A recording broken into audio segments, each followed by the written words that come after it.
Labdien, mani sauc Rudolfs, esmu no Jelgavas un mana ideja biznesam pavisam vienkārši. Es piedāvāju pilsētas lapu organisko mēslojumu.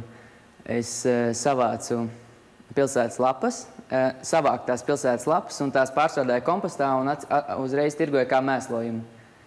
Gala produkts ir komposts un biznesa idejas pamatā ir ilgspējīga pieejamo dabas resursu izmantošana, kā arī šī zaļā domāšana. Un tādā veidā es šo atjaunojamo resursu izmantojumu pievienoju vērtību viņam šīm koku lapām.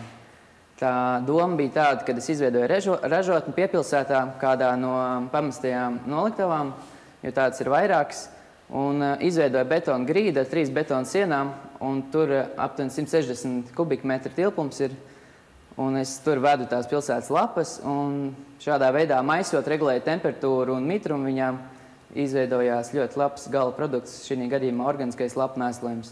Attiecīgi var piedot arī dažādas ķīmiskās piedevas, ja nepieciešams, un tādā veidā vēl pavirzot šo produktu dažādās citās virzienos vēl tālākais, jo viņi var tirgot specifiski kaut kādam konkrētam vai talpaugam vai kultūraugam vai vienalga kādam ar dažādām ķīmiskajām piedevām. Un šīs ķīmiskais saturs viņam ir diezgan augstvērtīgs produkts, jo kā nekā tas organiskais, un viņš arī veicina šo mikrobioloģiskās aktivitātes augsnē, viņš to uzlabos, un tādā rezultātā viņš ir diezgan labs produkts.